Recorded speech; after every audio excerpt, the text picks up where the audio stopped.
On this edition of the program, we're here. It's Election Day.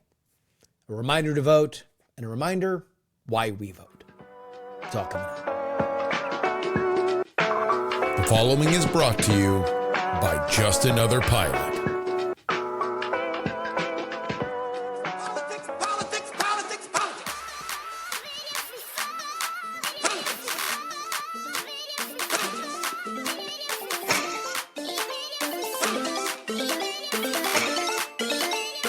Hello and welcome everybody to the Politics program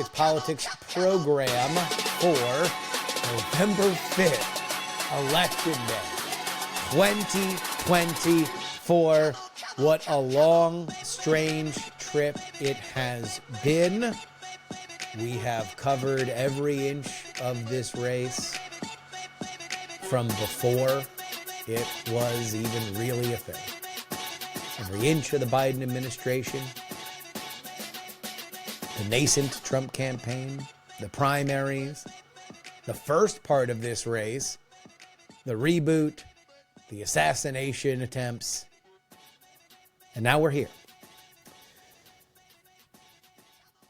I would like to read something for you.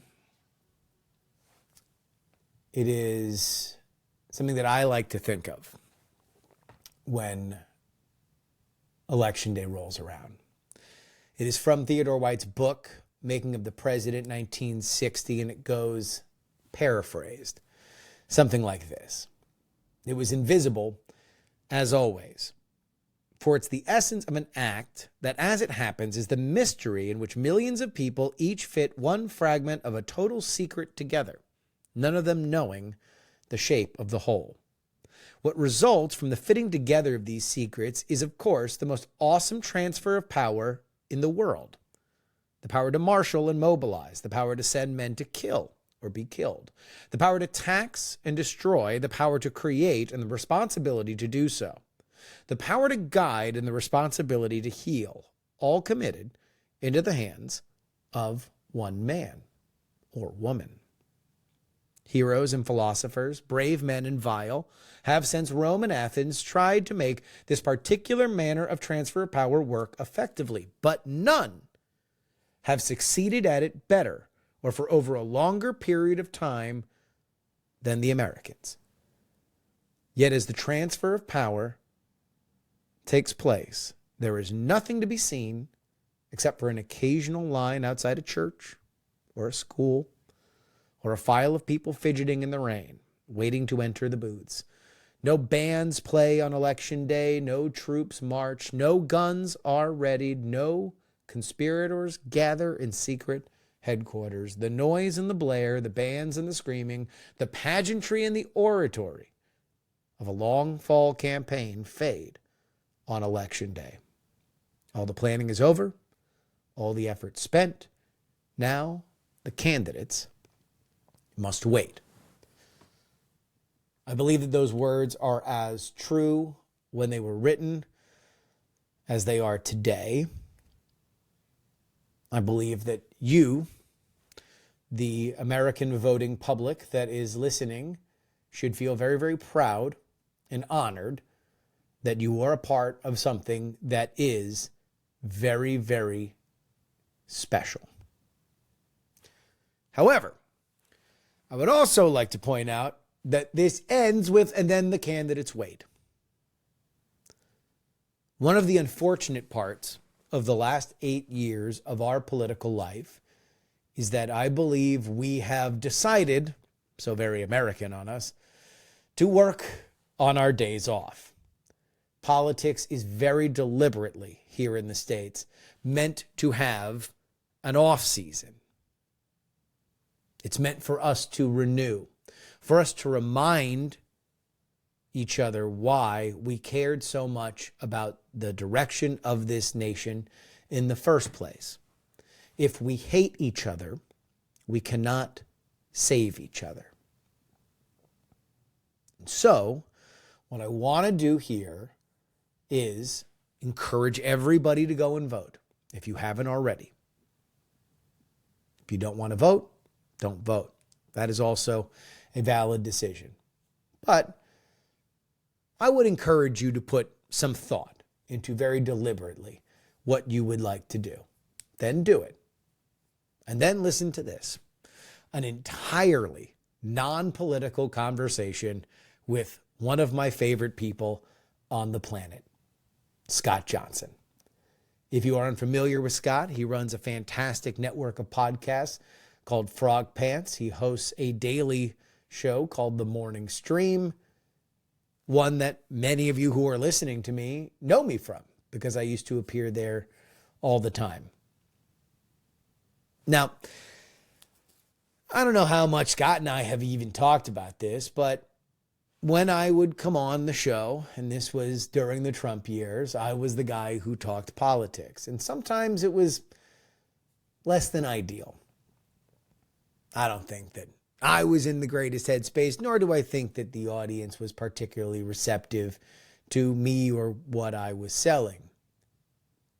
That being said, Scott and the Frog Pants community will always be somebody that I treasure. And so, in the spirit of honoring why we care at all, I want you to enjoy this conversation with Scott Johnson. Welcome, everybody, for a non-political chat. My old friend, Scott Johnson. How you doing, buddy? I'm good, man. It's so nice to see you, Justin Robert Young, here talking about no politics today. I know. Well, I wanted everybody to have, on Election Day, obviously, so much has been said. I think enough has been said. I don't think anything new has been said in many weeks, in many months. Everything has kind of been said. Everybody's opinions are what they are. If you're undecided, then go to the polls. Stop this podcast. If you're undecided, don't listen. Go to the polls, decide, come back, start listening, and then really remember that, hey, look, once that's out of your hands, it's the winds of fate. You can't control them. Let's focus on what we like, and that is our friends and our family and our communities that we surround ourselves with. And I realized, amongst all the stuff that was going on in my life that we haven't BS'd, in a while. So I'm like, hey, you want to know what? Let's just have a fun podcast. I don't think we've done a show together for a minute. I think the people would like it. Yeah, so much has happened since then, too. You guys have had, the revelation of a baby was coming. Then you had the 9 months of knowing it. And then you had the baby come. And now you're, at that stage where you're getting the weird sleep hours and trying to deal with all that stuff. And I think in that same amount of time, my son gave birth. Well, his wife gave birth to a little baby. So there's like all these babies. And a lot of babies. Not a lot of time to talk about them, but yeah, it feels like ages. It probably has been about a year. I would say, yeah. Because you were on, you guessed it on the morning show once last year, doing something. Can't remember what we did. Sounds about right. I can't remember. Wait, hold on. Speaking of which, we have a little cameo. Oh no, I was hoping this might happen. We have a cameo. Oh, look Scott, at her. We can say hello, dude, to Bella. Look at Bella cute. there. She's so cute, dude. See, look at her. You're gonna have to get used to being under the lights. Yeah, Scott does shows with his daughter. You're gonna have to do shows with me. Yeah, and we bring them in here, and they look around, and they get all either scared or fascinated by all the crap hanging everywhere and lights and everything. So it seems like she's doing good. Look at her, all chill. I know she's by and large a very chill baby. She's been a good sleeper. Fingers crossed. Knock on wood. Yeah. But also, like she's been good with baths. It's been a good time so far.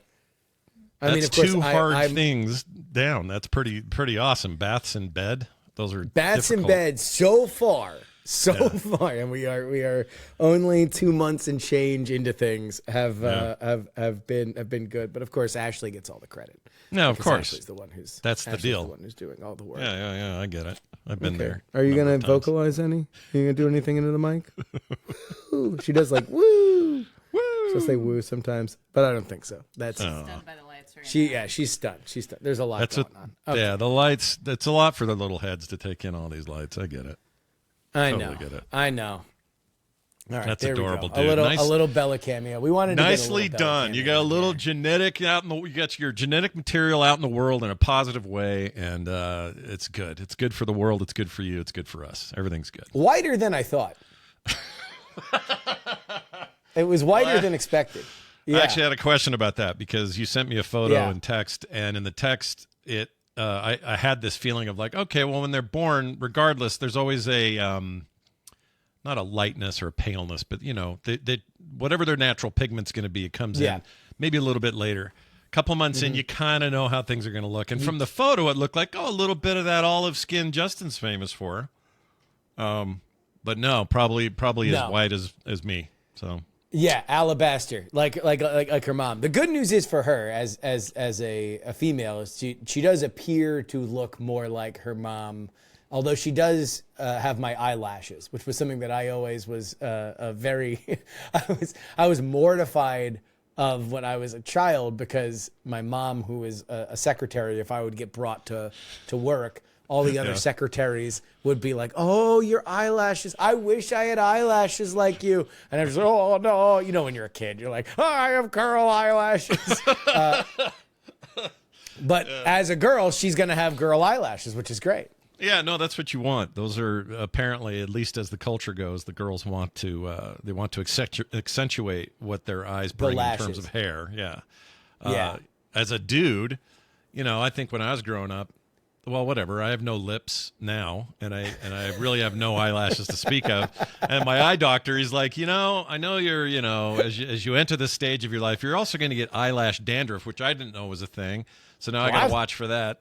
Yeah, that's a real thing. Eyelash or eyebrow dandruff? Eyelash. So if you, the only way they can tell is they have to, they're doing the exam and everything, and they had a word for it, but he makes me use these little. It's so embarrassing. I have to use these little wipes. They're like made for this, and like twice a week or something, you just really get in there and get your eyes cleaned out, because apparently in dry climates like I live in, and also just my kind of skin, I'm flaky as it is, you get dandruff that grows in your eyelashes, and the problem with that is like clogged pores and cause infections, all these other problems. So yeah, this is what I didn't expect. I expect the whole like slow down on the sodium. You need the soda's not good for like I expect all those normal like as you age things, but no one told me about eyelash dandruff. No, what the hell is that? That is not something that was on the warning label for getting older. Like, please be aware of eyelash. You're going to get a finger in your butt and eyelash dandruff. Like that. That was not part of pop culture. There wasn't a Jackie Mason routine about that. No. In fact, the finger in your butt, I don't think I really knew about until others who were sort of ahead of me in life's race said, "Oh, yeah, can't wait till you get a finger in your butt." And I went, "Oh, okay.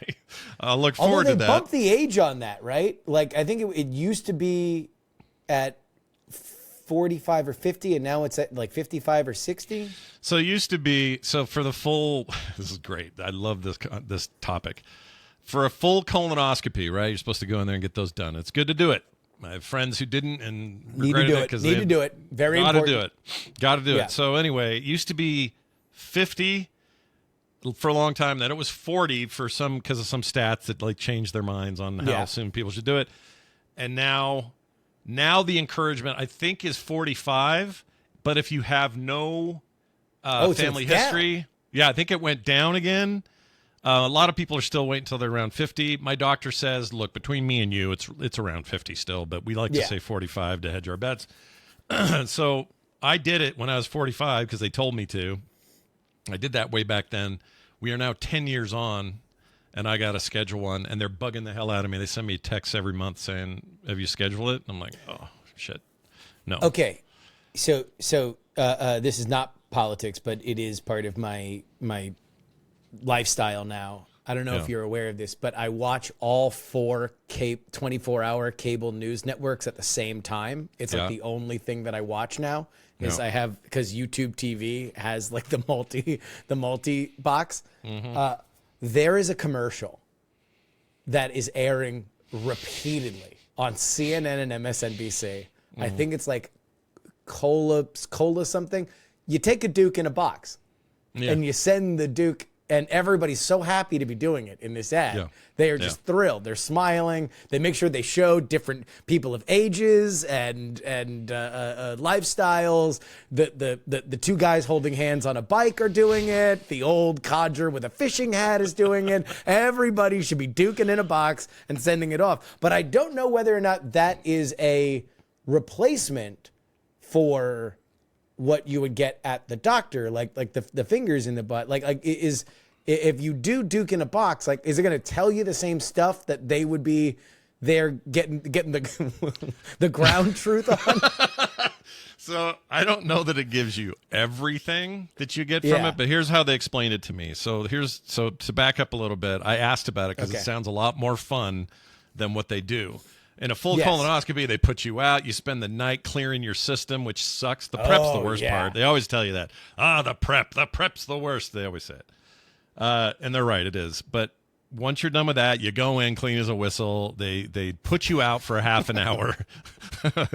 And you do whistle, trust me. But they put you out for half an hour, and they put a tube up there, and they check it out. All right, so that's still considered kind of gold standard. However, this little box thing, there's two other methods. One is the box thing like you're talking about, Duke in a box, and the other one is a little robot nanite thing that you can swallow, and it travels through your system. The whole thing.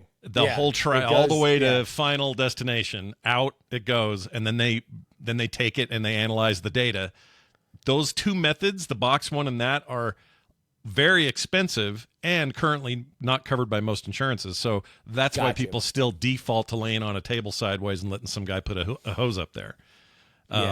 So if I could, I'd do the Duke in the box thing. It would give you most of the information you need, like all the leading indicators that you need. Will it be as exact? No. So if you're in a high-risk group, like say your parents or your dad or whatever, they're making you do the full-blown schmooey. The whole thing, Yeah, that's just the way it is. So I don't know. I feel I'm torn on it because on the one hand, I don't like people putting tubes up my hunky. And on the other hand, I don't like pooping in a box. So none of these are cool. All of them are bad, but they're all good for you, and you should do it because you're at a higher risk when you're older. So you know what? A thing that's happened, I think, in the last 15 years, though, is people combining these things with like vacations. It's like, you know, that like people will go to like Turkey and get hair replacement, right? And so that'll be like a thing. I feel like I would, if you combined my annual physical with a vacation. Like, I would say you would probably be more into doing all this stuff if you could knock it out a day before BlizzCon. Oh, like, if you could just go to Anaheim and, you know, you do your prep, but you're in Anaheim, you're looking at Disneyland. Next thing you know, you get the tube up there, but the next day you're out there, you're mixing it up. Like, I feel like it'd be way more pleasurable. I agree, and you're not bloated from anything you accidentally ate before. You could just start eating fried food immediately. Just start immediately punishing the system. They put like 20 food trucks out in that area there. You just go out and go nuts, and you won't. It'd be like 3 days until you have to pay for it. So yeah, like that's not a bad idea. I didn't think about it. I've never really. I mean, I only done it once, but I didn't really have any kind of thing to tie it to, and the whole thing just stressed me out. This time, since I know what I'm in for, I could be a little more thoughtful about how I time it, what we do leading up to it, what I do after. Like the only thing I did last time is you're pretty stoned when you get out, and then you drive home. Or in this case, my wife drives me home because you're not allowed to drive. Someone has to do it. And then we stopped at Five Guys and paid too much for a burger, and that's what I had in the car, and it was great because I was starving and stoned. And as you know, two quality things to have happen at the same time, be stoned and hungry. Dude. Oh man. If you're like that, then you're eating every fry out of that bag. Doesn't matter how many they dump in there. You are going wrist deep. Yeah, I might even suck the grease off that bag that's all stained now. I might go that far. I read a thing the other day that was like an economic breakdown of that Five Guys realized that if they just dump another portion of fries at the bottom of your bag, that you just psychologically feel that you've gotten a deal, even though you've paid $2 more for a burger than you would at almost any other fast casual burger place. I think that's exactly true. When we go there, when I don't go there that often anymore, I am eating better and lost a bunch of weight and I'm feeling good about where I'm at. But if I go, even if you get the small fry, what they do is they put it in a cup, and then they put that cup in the bag, and then they dump more fries in the bag, so it feels like the cup was like this, and then it all fell out because look how you're absolutely right. I think that's a selling point, or they think it is.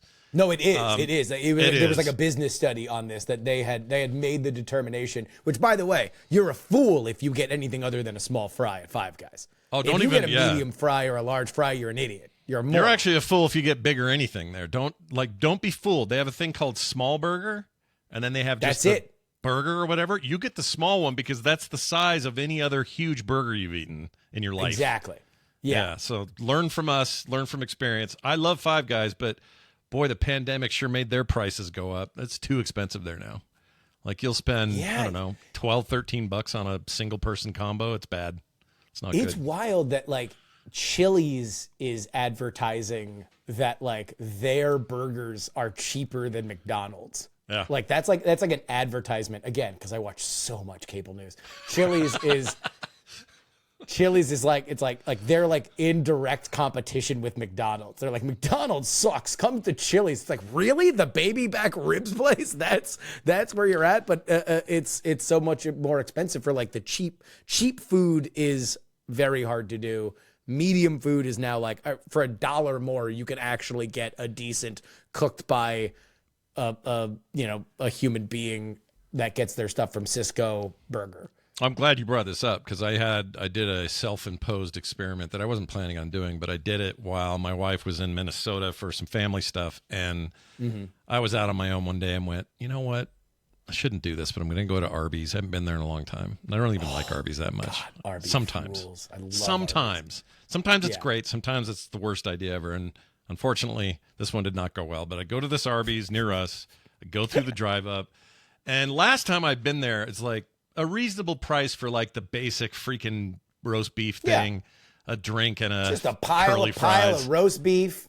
Right there between two buns. It's like exactly what you would do at home if you heated up a bunch of roast beef. Yeah, there's no work involved. There's no extras. It's just, do you want to squirt our little packet of Arby sauce in this? Sure, I suppose. But that's it. And normally when I walk out of a place like that, I have spent $7.50 roughly, and it's an okay time. Getting the combo? Yeah, and it's an okay time. I spent $13.45. The roast beef sandwich tasted like chemicals that I can't even really point to. I don't know what chemicals they taste, but they tasted chemically. And the fries were terrible and cold. And the drink was watered down and only filled 3/4 of the way full. And I decided that day, it's obviously a combination of maybe this location's run poorly, or someone's having a bad day. Oh, that's the other thing is that nobody wants to work there. Like it's like not only is it more expensive than it's ever been, but also you are dealing with the dregs. Like just a bunch of babbling and shaking Gen Z kids who are like barely getting through the day on Adderall. They have no attention span whatsoever. That's where and I also think that's where the class warfare is located now, because if you're working at Arby's, you are in a very different place than if you're working at, say, In-N-Out. Now, those In-N-Out kids, same age, but they're all working toward a college degree. Every one of them is a perfect little TED Talk salesman type person.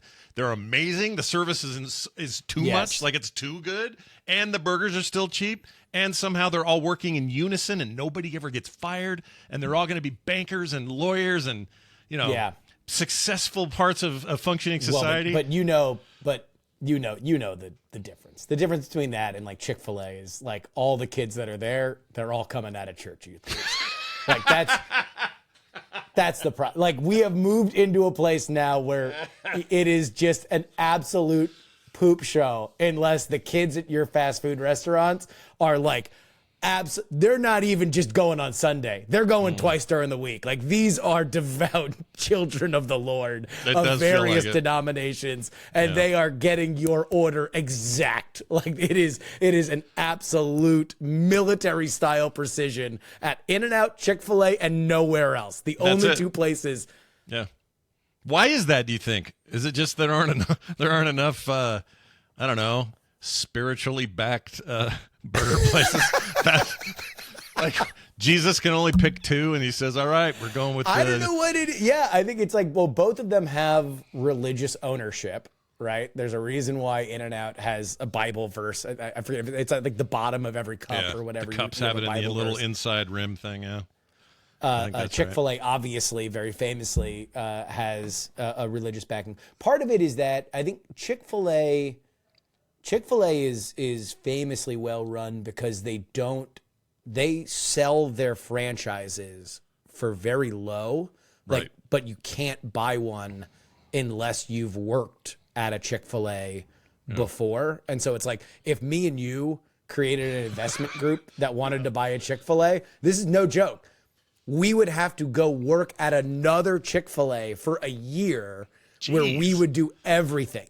We would go take out the trash. We would run the fries. We would be at the counter. And if you can do that, then you can buy for a higher price than you would otherwise a franchise. But they want everybody to know and this is like, my mom was involved in franchise stuff for a while. And I get it once she went through what she went through, because when you start selling franchises, especially if they're cheaper, you get every bell end in America that wants to buy because they think it's going to be easy. Yeah.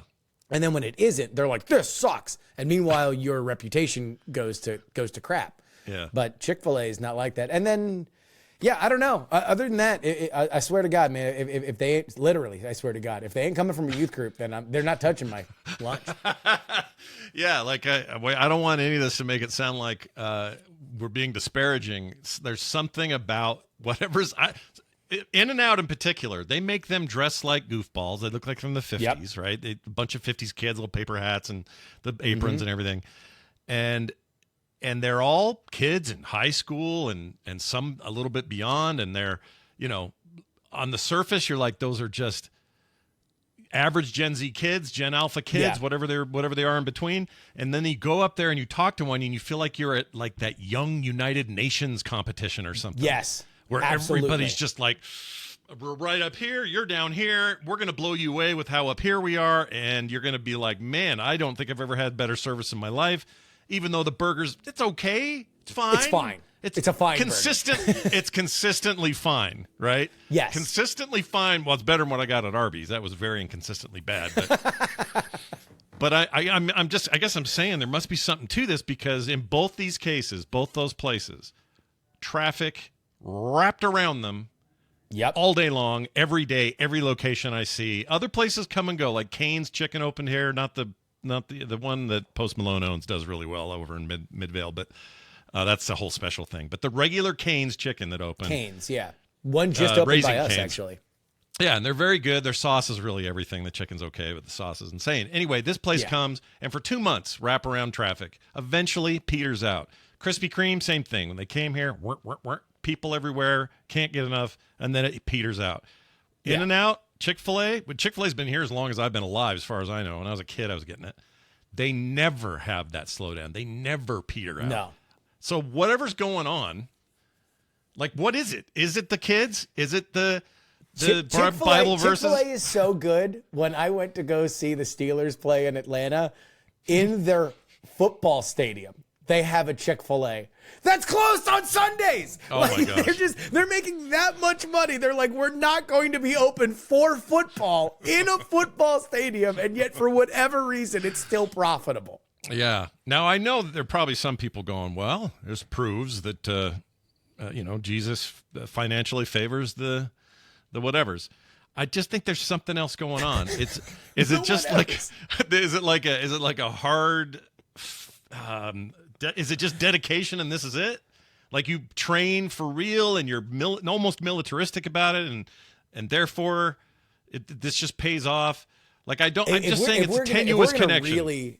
If we're going to really dig into it, I would assume that it is, if you are going to church every Sunday, you probably, in fact, I would say it's very, very rare that your parents are not very actively involved in your life. Like, if you're going to church. And so that's probably the biggest thing, is that, like, that's just, it is a leading indicator for, you've got people in your life, they're putting hard guardrails around your upbringing, and they are also encouraging you to go out, have work, make your own money, And that is creating an incentive structure. Not to say that can't happen without it. It certainly does. But if you want that freshly scrubbed child with a rubber virginity rocks bracelet, making sure that your order comes out on time and cooked to perfection, then you're going to have to go to one of those 2 locations. You just know, though, at some point somewhere, like it can't be this good, this long, this consistently. At some point, some kid is going to, farmer blow a nostril into the fries or something. This has to at some point happen or has happened, and we just don't know about it because I don't believe that it's so absolute over there that they can't get it wrong no matter what they do. And I'm sure I don't mean common mistakes like, oh, rinse the mop before using it in the bathroom the second. And I don't mean like that. I mean like somebody has to walk in there and go, I just hocked a loogie in the nachos, and then he gets caught. But it has to happen. If it doesn't, there's got to be a goofus with all these gallons. There has to be one of them. Has to be. If that doesn't happen, then it feels like I'm in the Matrix for real. Like that somebody's making this shit up. You know what I mean?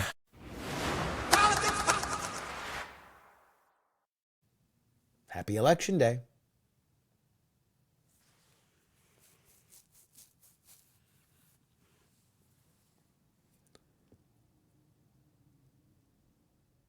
This is your update brought to you by politics.com. Look, there's no news that I can give you right now that is going to be, important at all. It's Election Day. Everybody just needs to hunker down and wait. What I will say is to anybody that is listening, please, if you were on Patreon, head on over to politics.com. Make sure you move your payment information from Patreon to Substack. The comped feeds that were created for everybody on Patreon will run out on Friday. If anybody is curious as to why their credit card has not been charged, if you have moved your number or moved your payment information over to Substack, that will happen at the end of the week. But please, I don't want you guys to miss any of what is going to happen. This has been such a fascinating election that I believe we are going to spend the next 6 months picking through it, and that's before we get into the administration, the first 100 days. There's going to be a lot to chew on, and I know that if you followed this up until now, you're going to want to find out not only how it ends, but why it ended. So please head on over there. Politics. Just hit subscribe anywhere on any of the posts in the top right corner, and you'll be able to figure it out. All right. Back to our conversation with Johnson.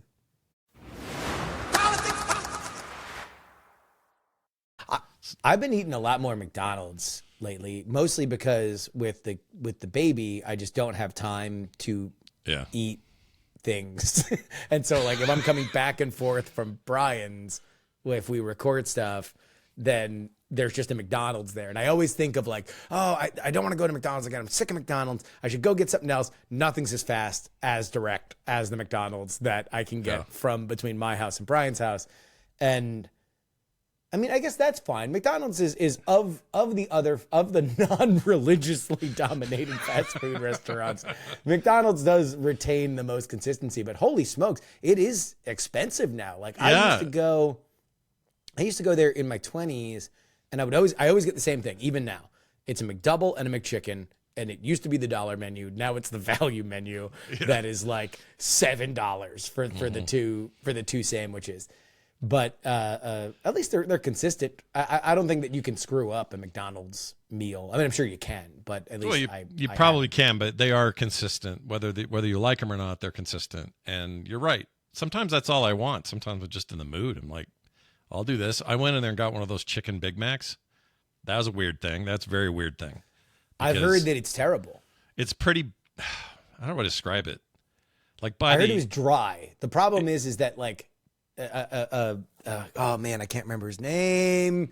He's the guy who wrote Steamed Hams, the Simpsons Steamed Hams sketch. But he now does he now does food reviews on Instagram, and I hung out with him. He's a very, very nice guy. He was literally just on Great Night like 2 weeks ago, so I feel terrible that I can't remember his name.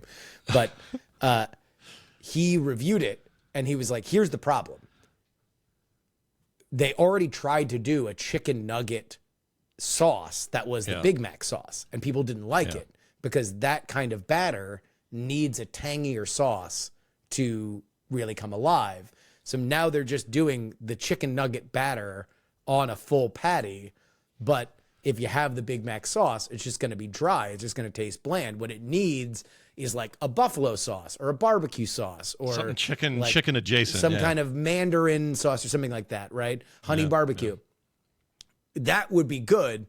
That's just not the Big Mac. But also a chicken Big Mac just sounds exciting and people want to go get it. Yeah, no, that's fine. I think it's why, it's temporary for the reasons you stated earlier, because I don't think it sticks around just based on what it is, but it's also a big flash in the pan profitable moment because people hear it and go, ooh, like I did. And I thought, well, let me go try it. My takeaway is this. It starts out weird and ends middle. Okay. Starts weird. Middle is kind of intriguing. Like, oh, all right, I could get used to this. And by the end, there's a sadness about it. And I don't know how else to explain it. There's just a little bit of like a melancholy kind of, I don't know, kind of wander off. That's kind of just a general fast food feeling, right? Does anybody feel great after eating fast food? The most presented I've ever had it was when I was fresh out of college. You know, back when the metabolism could just handle anything. Whole like pizza, just, whatever. Yeah. The metabolism was like the cars in Fast and the Furious. You could just hit the NOS at any moment, just rip through anything. Yeah. So me and my friends, this is when I was living in Hoboken, New Jersey. Periodically, me and my friends would just go get a case of White Castle hamburgers. Yeah. Have you ever done that? Yes, in Vegas we did once. It's the only one I've actually been to. Yeah, they give you a whole, I don't remember if it was like a suitcase, but it was like it was like for a party of 20, it felt like. Yeah, exactly. Yeah. So we would just do that. And it's shockingly cheap, at least then. As I remember it was like $15 for like 50 burgers, but they're all the tiny little ones. Yeah. And you just start eating them mindlessly because by the time that when you look at it, you're like, this is my last one. And then you take one bite and you're like, well, I could probably have one after this because it's so small. Yeah. And then you just rip through all of them. By the way, Bill Oakley was the one who wrote the same cast. Bill Oakley, that's right. I love that. I mean, it's one of the all-time best sequences on The Simpsons in the history of the damn show. Maybe the best. It's amazing. Anyway. He was actually down here because a year ago, he's come back for it a few times, but there's a bar in Austin that totally does a remodel to make themselves into Moe's Tavern. No way. And they do a whole thing and they bring him in as somebody for Simpsons fans to come do a meet and greet, blah, blah, blah.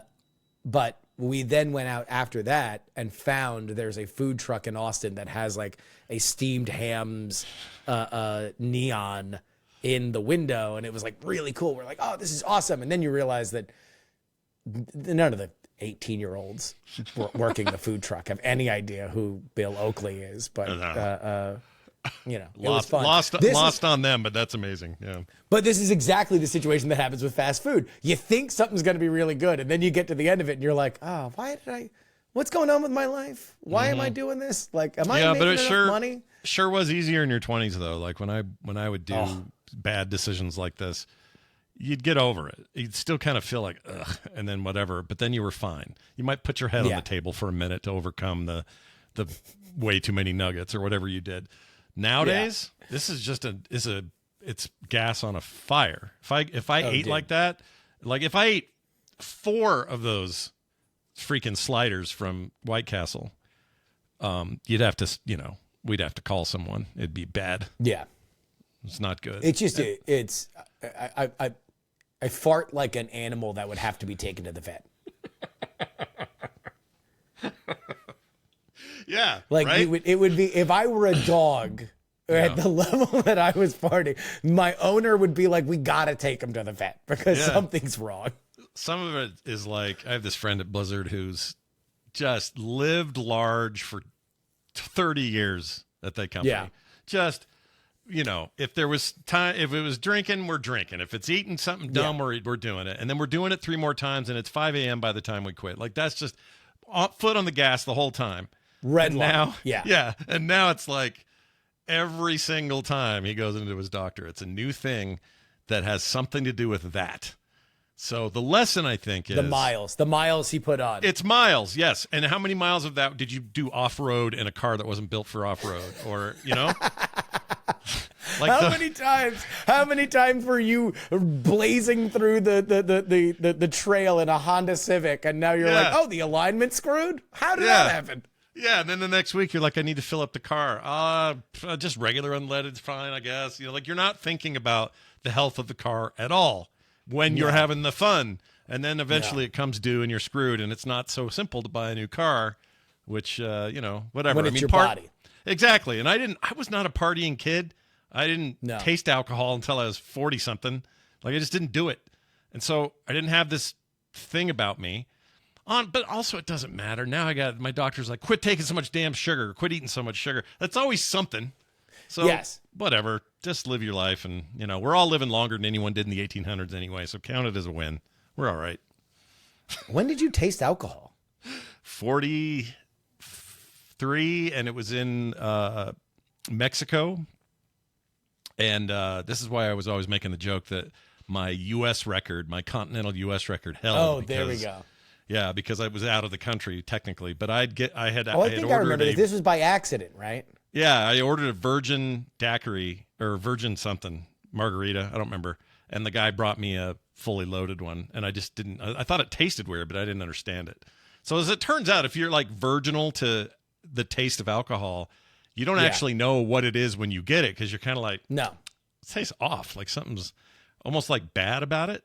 Well, especially in a daiquiri, where the whole point of it is that it's covered with sugar. Yeah, absolutely. But since then, I tasted a alcohol-infused milkshake in Vegas on a trip there. I had, what was the other thing I did? Oh, on a cruise, I had one of those little mimosa things with the green leaves in it. I don't know what that mint something. Mint julep. Maybe. A mint julep. I don't know. I tried that. If there's a mint leaf in it, then that would be a mint julep. That would not be a mimosa. Is just orange juice and champagne. Yeah, and that was technically in Canada where that happened, so still out of the country. But Vegas, where that's pretty much continental U.S. There's no getting around it. So technically, I broke my record that year. But yeah, not much of a drinker. And as it turns out, that isn't all you're supposed to do in your life to remain healthy. When I was growing up, everybody said, well, if you don't drink and don't smoke, you're going to be fine. Nowadays, I'm like, yeah, you should have said, don't eat a lot of bread, maybe slow down on the candy bars. Maybe that would have helped. You know what I mean? That wasn't part of the deal. Hey, maybe an odd beer here and again would have been fine if it would have kept me off a loaf of bread and 50 Snickers. Yeah. Like all these burritos and like whatever it was, those things, turns out those are just as bad for you probably, or worse. And I don't know. Also, at the end of the day, I think we're all just kind of running against our genetics anyway. And that's kind of 90% of it. But I do think that it would be really funny. I don't know if you did some kind of like Mr. Beast-esque kind of YouTube video where it was just like guy who's never drank samples like the 5 most expensive scotches in the world just because they would be awful to you. You'd probably like spit them up, but it would be really, really funny to just have your reaction and to pick which of the scotch. In fact, I'll tell you what, if you ever come down to Austin, that would be a really funny video with the whiskey. Oh, I'd do it, guys. I'd do it. Yeah. Hell yeah, I'd do it. I would totally do that, and I would probably react the way you're assuming because I just have no taste for any of it. But also, I know. But it'd be the closest great. I forgot about this. I did do a wine tasting once at a fancy place that had like a line of them. You're just supposed to taste them. It's not one of these like here's a whole thing of wine.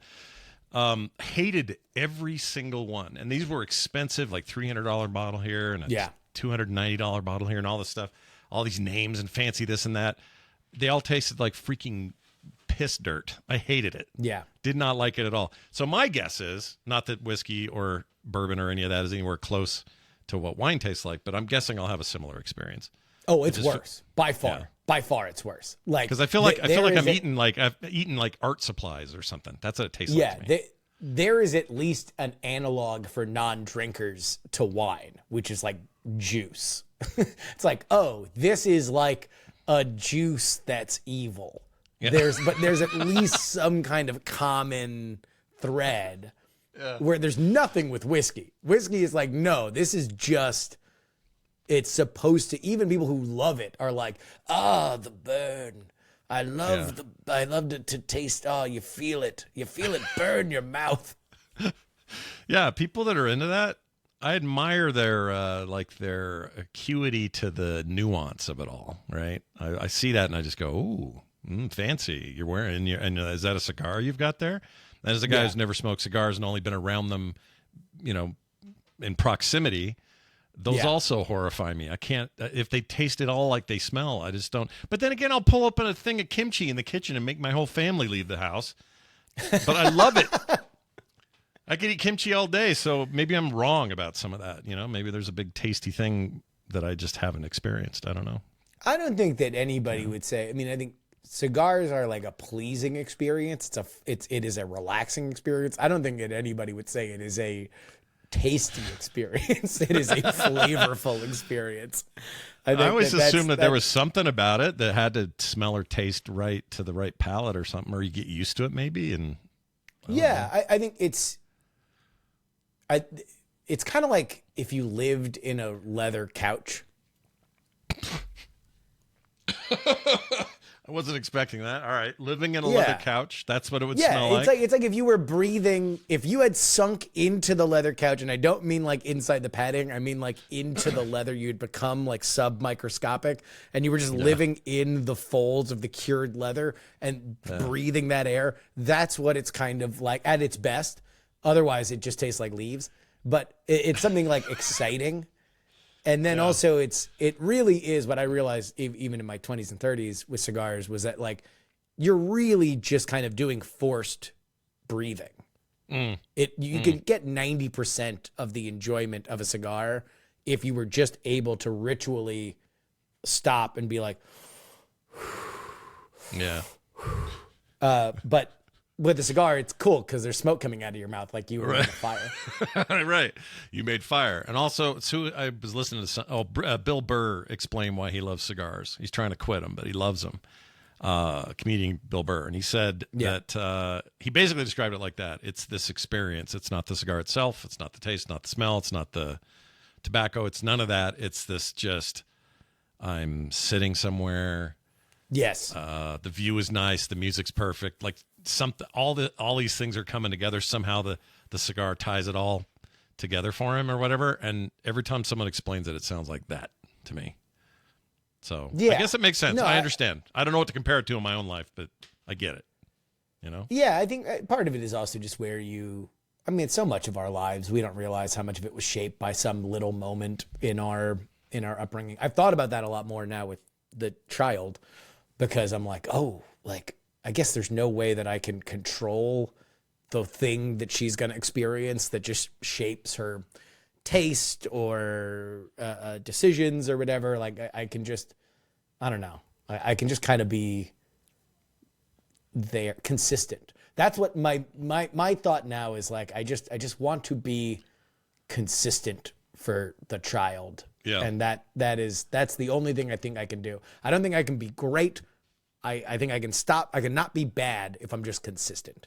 I think that's true. Because no matter what, the older you get, they will, when they're young, they're going to think you're infallible and that you're the greatest being in their life.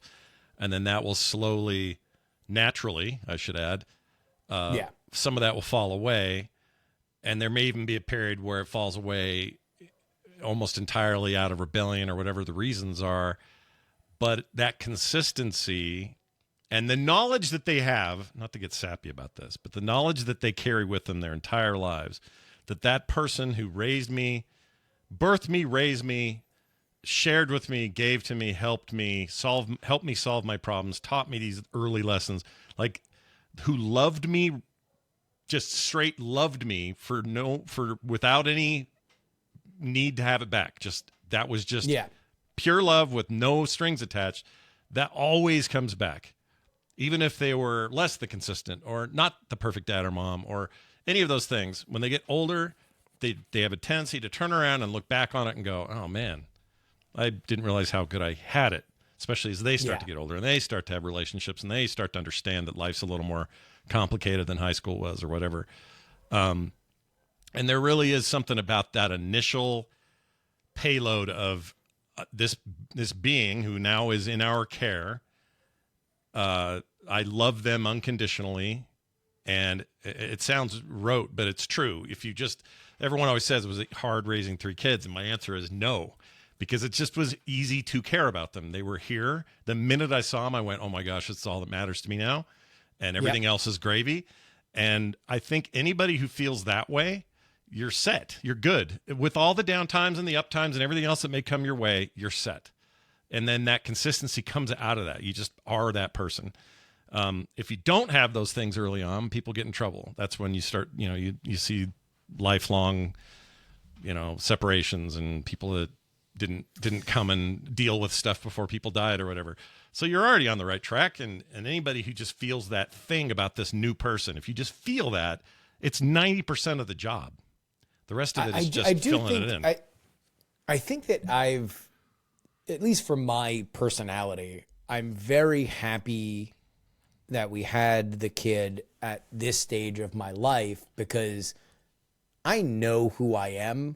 And I also know how much it bothered me to not know who I was in my 20s and 30s and how much that gnawed at me and wondering and looking around and saying, okay, well, I'm not this person and I'm not that person. Why aren't I? Am I good? Am I bad? Now it's like, all right, look, I know who I am. I know what I'm good at. I know where if I put effort into it, better things are going to happen. So at least I'm not going to bring that pathos, which I don't think is the same for everybody, but I know definitely would have been the same thing for me. I'm not bringing that into my relationship with somebody who did not sign up for that. That is just like, they're just going to know like, oh, there's dad. He talks to a camera. He, there's a bunch of people that are going to call themselves my aunts and uncles because they've known me forever. And there's just going to be a parade of them from all over the world. And that's just going to be the case. And maybe she'll wrap her head around. I mean, eventually she'll wrap her head around it. But at least I'm not going to be worried of like, oh, I don't know. Now I should get into juggling. Yeah, no. Like for real, there's a timing aspect, I think, to everybody's this part of their lives, right? Family and kids and everything. And it feels like from my perspective as just an outside friend that you definitely hit a very specific part of your life where this is the perfect time, right? Yeah. I started way younger and felt pretty good about the time for me. But it was also this lesson that it's going to be different for everybody. I know people that regretted having kids so young. But you know what's great about having them when they're young? As far as parenthood situations goes, you had the Chick-fil-A and I had the Arby's. Yeah, I guess. I mean, in some ways, that's true. I was at an Arby's with one really good shift manager, and you were at a very well-run Chick-fil-A. There is some of that for sure. I think launching into it that way. I mean, the only advantage I feel like I gained, one of the bigger advantages I gained from starting young was just, I had my first kid at 24 or 25. Yeah. Is that now I'm still young, and my kids are having kids now. They're babies. That's got to be awesome. Oh, that's it's awesome. Be amazing. Because I have crazy energy for it now. Like I love seeing them. They're over all the time. We're always over. Like we're always in their lives, and it's almost like doing it again. Except they got to go home with their parents at night, and that's where that's where they'll potty train and throw up, and all the pain in the ass stuff. So you just get the good, and we get to spoil them and not feel like we have to pull back, like we can really go nuts with them and stuff like that. Like all those stereotypes are kind of true, it turns out. But I've got energy to do it. I don't know that I would if I was 78 and along comes a baby. What am I supposed to do? Sit in that chair, hold it for a minute, and that's about the extent of my thing? I'm going to be able to fish with these kids and do all kinds of corny stuff that grandparents get to do. So I'm really betting hard on just like rapid medical advancements. That's what I'm betting on. Yeah, go ahead. I've been counting on that myself for other reasons, but yeah. I'm just betting on that I'll be able to go to Turkey and get a new heart. White turkey. I'm going to I don't know, for whatever reason, it's just so funny that people are just like, oh, I want, like, you have these people that just go to Turkey and then show up with, like, gigantic hair and they're, like, bald. Like, isn't that crazy now that, like, everybody that's famous or rich, you look back at them in their 20s and they got like the horseshoe balding things, and now they have like gigantic, like Jay-Z had like a male pattern baldness at 20. Now he has gigantic like sideshow Bob dreads. Like Elon Musk was like just a whole cul-de-sac situation, and now he's got a gigantic head of hair. So nobody plays by the rules anymore. I'm just waiting until I get an Instagram ad for a new liver. Yeah. That's the trick. Right now we can do all the superficial stuff, but I need the internals. You give me that? We need the clean switches at a price. Like, I'm talking $600 out the door for a new liver. Yeah, I need a pancreas that doesn't go, oh shit, is that cake? Like, I need. That's what I need. I need a new pancreas. They're going to be selling you like Amazon. You're going to be on Amazon scrolling, and it's like 5-star pancreas. I mean, I'm not saying that doesn't sound weird now, but I would also like it. Well, no, I am saying that. It does sound weird right now, but I'll take it. Let's go. Yeah. I want to. I'll take Amazon's choice pancreas. It's fine. Yeah, exactly. You have to scroll past the sponsored pancreases because you know they're not as good. They just paid for the placement. Yeah. I'm all right with that particular model moving forward into my internal organs. It's fine. Freaking sign me up. It's going to be a beautiful world. I hope so, because otherwise I am going to be the 78-year-old guy who gets his grandson or daughter, and I'm just going to be like, okay, bye. Bye. You look like a cool kid. I mean, I'm not that you can't. Plenty of great older. My grandparents were older. I know. All good, all wonderful. But one of the perks was everybody always said, what's it like spending like a good half of your 20s raising little babies? And I used to go, I don't know, it didn't bother me. I liked it. I really enjoyed it. But now I have this it's almost like it said, well, just in case you felt like you missed out on a bunch of 20s partying or whatever. Yeah. Now you can have some energy and hang out and do stuff and not feel like you're going to have a coronary every time you pick a kid up. So I'll take it for what it is, which is just a little side benefit I wasn't expecting. I'll put it that way. It's amazing. I think you're in a great situation. I know Michael Cohen, who's somebody who comes on the show a bunch. He and his wife had kids pretty young, but they're like probably I think around your age, and now they're out every weekend. Like they're recent empty nesters, and they are just traveling just to Spain, to Florida, to the Finger Lakes. Like they are just, there's not a weekend where they are not out and doing something, and they seem like the happiest people on the planet. Oh yeah, I have to imagine. Like one of the things we're trying to do both those things at once. We're trying to be, quote unquote empty nesters, but every weekend there's always an opportunity to do something with one of the kids. So it's like, oh yeah. Last night, they all came over. Kim made this huge dinner out of kind of on the spot. We were just like, oh, sweet, they're coming over. Let's go nuts. And we had this whole thing, and everybody hung out and laughed and had a great time. And sometimes, I would hate to miss those because we were gone, but then there are times we're gone, and it works out just fine. I don't know. It's a weird mix. It's tough. It's weird because I kind of thought when I was younger, I was like, well, they're 18, they're out, off they go. Doesn't work that way, really. I mean, it's not that they're still here or that they're constant. Yeah. It's just that you're still thinking local. About them. They're all local, right? In this case, they're all local. Yeah, in my case. And so that makes it nice because we can all get together all the time. That makes a huge difference, actually. It's a good point that you're making. But the constant group text, everybody's joking around and dorking off and showing pictures of each other and just being memey and whatever. And I really like it. Like, the idea of being, empty nester, bye everybody. Now it's our time. Sounds appealing, but I don't want to miss on this either. So there's this. Well, you also don't travel. I always joke that the only two places that you go are Vegas and Anaheim, and that's it. Well, you're not that far off from the truth. Look, I've been to, I don't know, Chicago, Columbus, freaking Florida a couple of times. Well, not California. like all time. I no, just like those are like the lately. places that you. Oh, lately. Exactly. Oh, lately you've been out there. Okay. Well, not super lately, but like I was in. Well, that doesn't count. I just realized I was going to say, well, I was in Orange County 3 weeks ago, and that's true, but that's basically Anaheim. So your point is still stands, I think. That was a work thing though. But anyway, yeah, I'm not a big, I don't love, here's my problem. I don't love big travel because it's stupid expensive for what I see as little payoff. In other words, like, let's say, I mean, Japan's really cool. Let's say I want to go to Japan, and I do. Let's say. I've been there before, but let's say I want to go again and make a real, an actual trip out of it. It's really expensive to get there. Long, arduous, horrible flight, blah, blah, blah, all that. I get there. I'm there for 4 or 5 days, 6 days, whatever. Food, you have fun. You see some weird stuff. You're in a different culture. All that stuff's great. And then you turn back around and you do the exact same thing. You get home. To me, the thing there happening is never is so good that it overshadows the pain in the ass it was and the cost it was to get there. The travel. Yes. So that's why I want, when you get your future heart off of freaking eBay, I want teleporter shit so that I can go, we're going to Paris for the weekend. Yeah.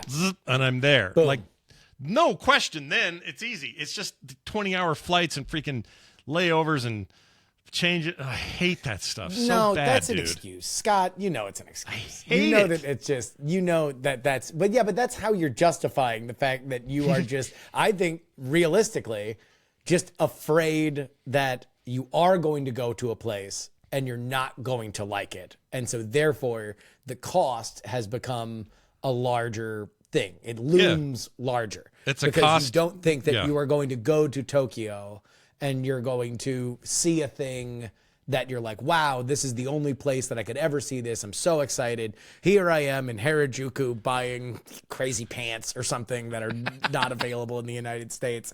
Like, you're not going to have that experience. And so instead, you're just going to be like, well, I'm back at Haneda Airport waiting next to some other people that are farting in my direction, and I hate it. Like, but that's the point of traveling, is that you don't know unless you're going for a destination, right? I think that would be the big thing. Like, when I went to Japan, when I went to Tokyo, we had the opportunity to go to like this gigantic pro wrestling show.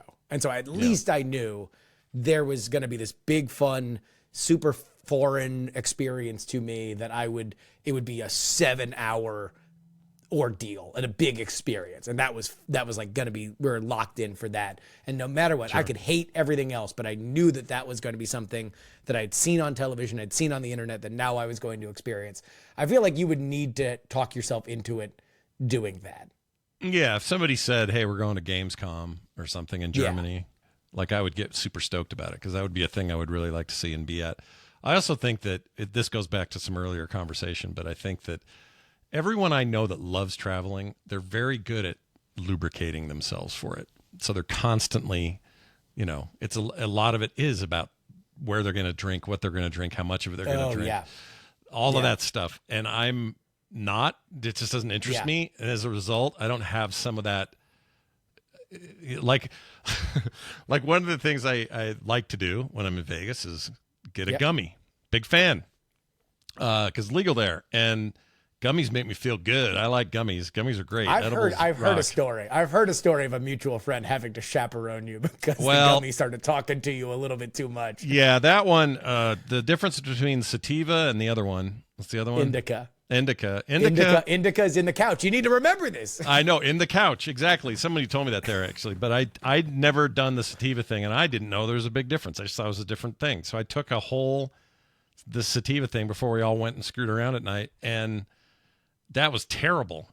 It was awful. I reacted really bad to it, and it was this weird combination of, I want to sit and not move, and I want to run and jump through that window and fall 300 feet. It was this weird combo of crazy and sane, and I hated it. You want to know why? Is because that actually is more akin to an LSD reaction than it is a marijuana reaction, because with edibles, you're processing it through the same organs that LSD would.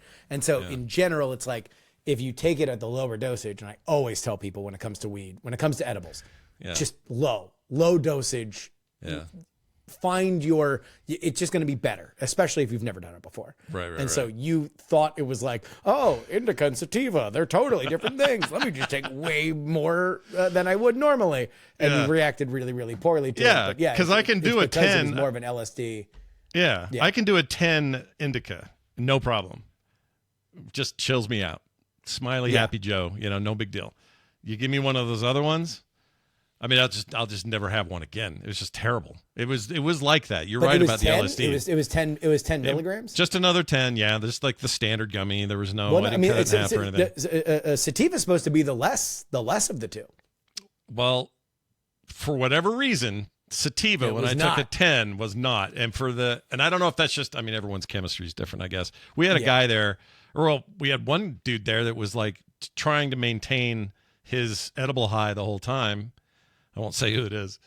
And so he was dosing every however long, and he was nothing but sativa and was having a great time. He loves that stuff. It's his favorite. The other thing puts him to sleep, he says. So I think I just react differently to it. And I don't know. I'm sensitive to any. You give me too much Tylenol, and I kind of have a problem. It's just sort of just me. But also we had another guy there that was like, I think he took 50 his first time ever. He's up from Texas, took 50 of these things, no reaction, like nothing. He felt nothing. And he waited the half hour, 45 minutes, hour, whatever. It was still nothing. So it seems like it's all over the damn map. Just depends on what you're. Well, like anything with eating, processing, anything. It's just a different reaction depending on who you are, how much you weigh, what your body chemistry is, all that kind of stuff. I don't know if it was Tom Merritt that talked to you, but it's Tom Merritt who kept me from like losing it that night. He walked around with me the whole night. Tom. Was it? I'll narc out on Tom.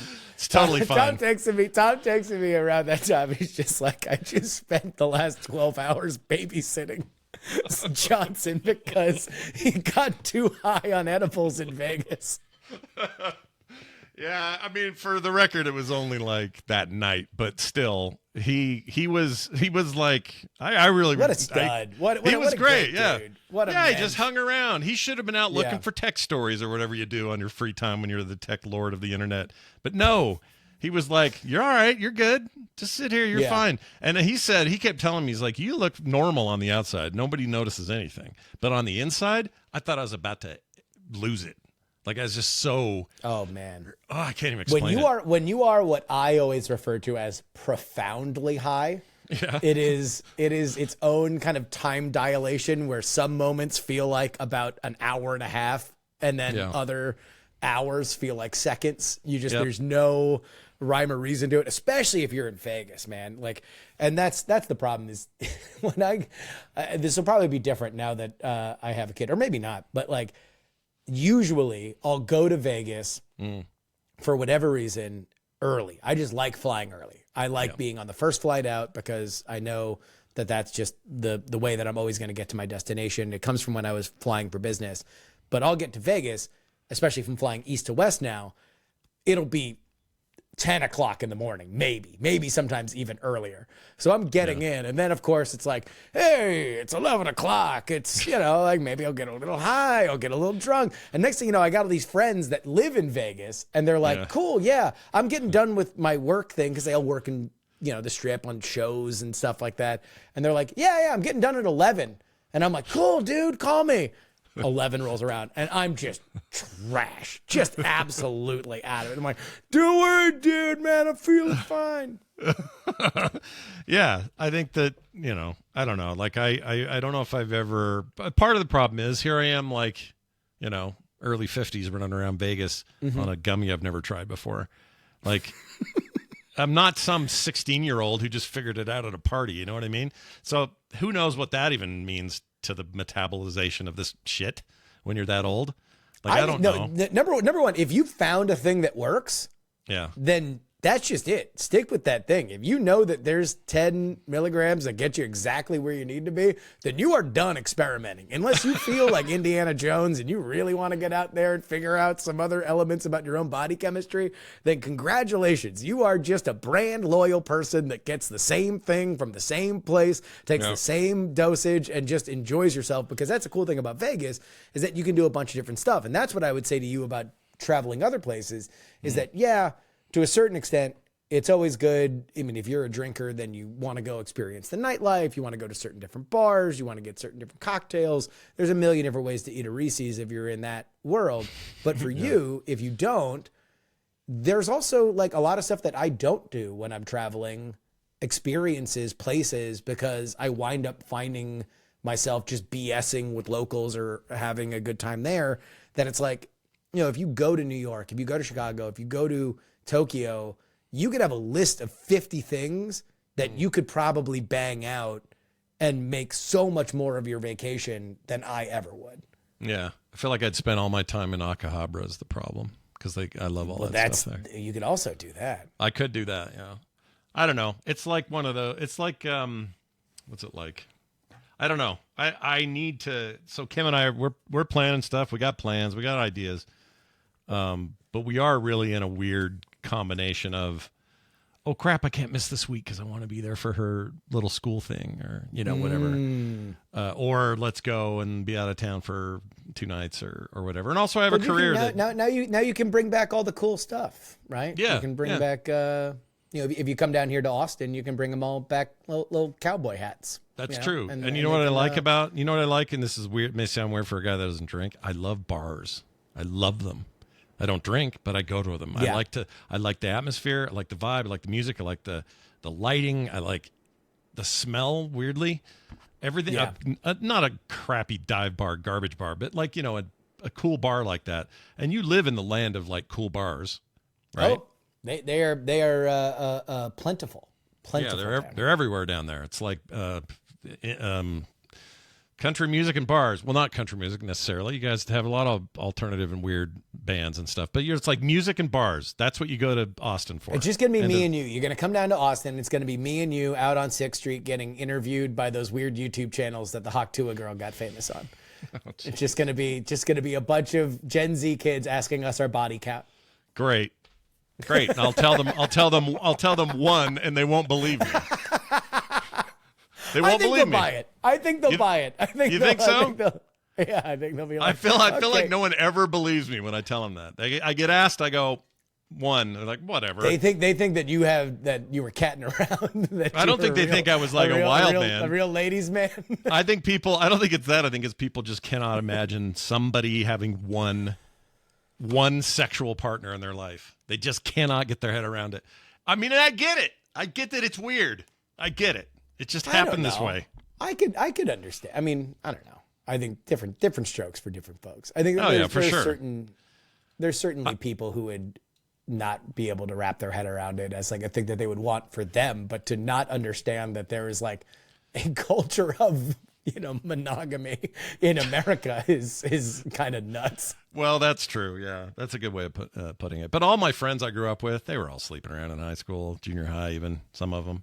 Sure. And I guess I would say for you, it's like if you were a salesman, like a high-powered salesman, I would be like, no, I have my doubts that he was, faithful to his wife. But it's like, oh no, the nerd artist who has made a career in a community around podcasting about pop culture. Yeah, tracks. Fair point. Fair point. Yeah, if we can get those Gen Zs walking around the streets of Austin to buy that, we can get them to buy anything. It'll be great. I can't wait. Well, I'll tell you what, you can always get me to buy the opportunity to spend an hour with my good friend, Scott Johnson. Hopefully this has been a good tonic amongst a very chaotic season here that we have in America. I would only say for everybody, just embrace more of this. If you like this conversation, think about a friend of yours that you ain't talked to in a little bit. Go give them a call. We need to hear. Yeah. This is the time after everybody gets super excited about stuff that you don't carry through afterward. Talk to your friends, talk to your family, because this is the good stuff. This is why we, get all passionate about politics, is because we want to protect these kind of things. So don't let the cure be the enemy, or the cure be the enemy of the whatever. The body of the disease of the Arby's. Don't let the Arby's ruin the Chick-fil-A. As much as so, I completely agree with you, but I also think it's just a good reminder that you can have conversations that don't have to have Oh my this God. stuff Yes, in it. please. It's hard to. I know it's hard. Everybody you talk to, they want to bring it up. It wants to come out naturally just because that's what everyone's on their mind. We're all collective beings. We're all thinking of the same stuff. But it can be really cathartic to just let loose on stuff you actually care about, like things on the ground, things that matter, people in your lives. Like, I couldn't agree more. And try to find that if you can, because I needed this today because I am. Well, you know how I am. I am at full with this other stuff. Exactly. And even though I have a much healthier approach to all of it than I did some years ago. It's definitely not perfect, and also it is really ratcheted up, and so it's impossible get wound up in it. This is when it is supposed to be at its most intense. We're literally here. This should be the most intense it is in 4 years. So I would say to everybody is this is the time that you should be stressed out about it.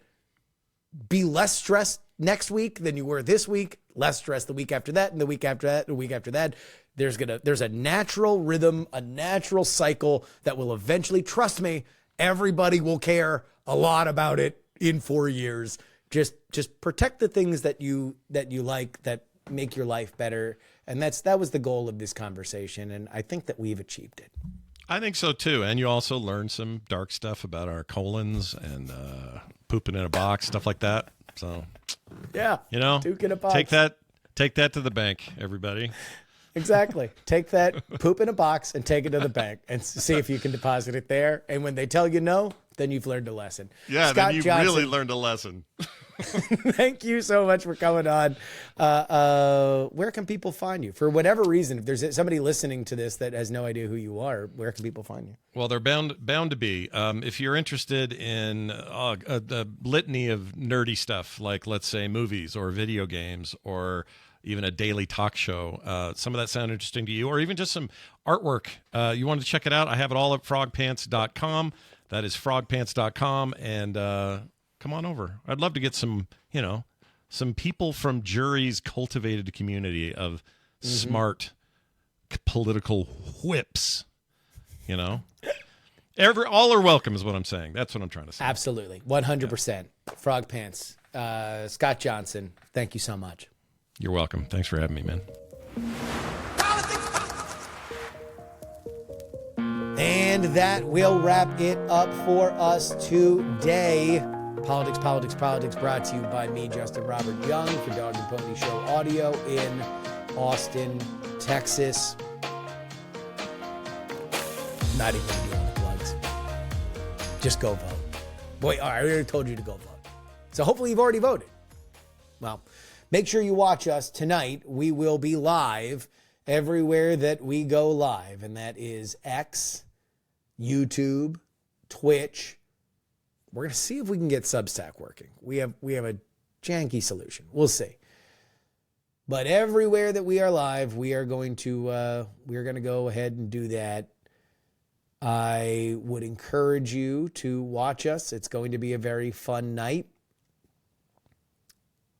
A reminder that, of course, you can get our 2 bonus episodes each and every week if you subscribe to us on Substack. $12 a month. So if you would buy me a cup of coffee once a week, or if you want to subscribe to our annual plan, it is $99 for 150 episodes for less than $100. That one, you don't even have to buy me a cup of coffee. You can make a cup of coffee for me in your house per episode. 60 cents per episode. Very cheap. Of course, if you would like to have your name read at the end of the show, you got to head on over to our Titanic tier. Like the following folks: Pro Idiot, Meemaw to the Peepaw, Peepaw, Scott, Middle Age Mike, Tom, Jeremy, oh yeah, it's Adam, Chiller Tomatoes, David, AB Puppy, Dr. Whiskey, Michael, Will, Fat Tony's PJs from New York, Matt, Matthew, the Borge B, Andrew, Edwin, Sam, Phil, Andrew, Devon, Edison, Paul, Jerry, Gloria Young, my mom, who I voted for the record, a dog named Checkers, Berkeley Steven, John, and Zombie Doc. Thank you to everybody. Hell of a month. Hell of a month. we will be live with our coverage. And then I can't guarantee you how the episodes are going to come out over the next week. We might have more sporadic, shorter episodes. If there is a decisive winner, then we will probably do a very short episode after the winner is declared on election night. And then we will do a larger episode at the end of the week. We'll probably convene some smart people and talk about it. But we're just going to have to wait and see. If this is another nail biter, then I think I'm just going to do a bunch of short episodes. But until then, on Election Day, a reminder that some shows talk about politics. Others talk about politics. And still more, well, they're discussing politics. But this is the only show that dares to discuss all three. Diamond Club hopes you have enjoyed this program. Dog and Pony Show audio.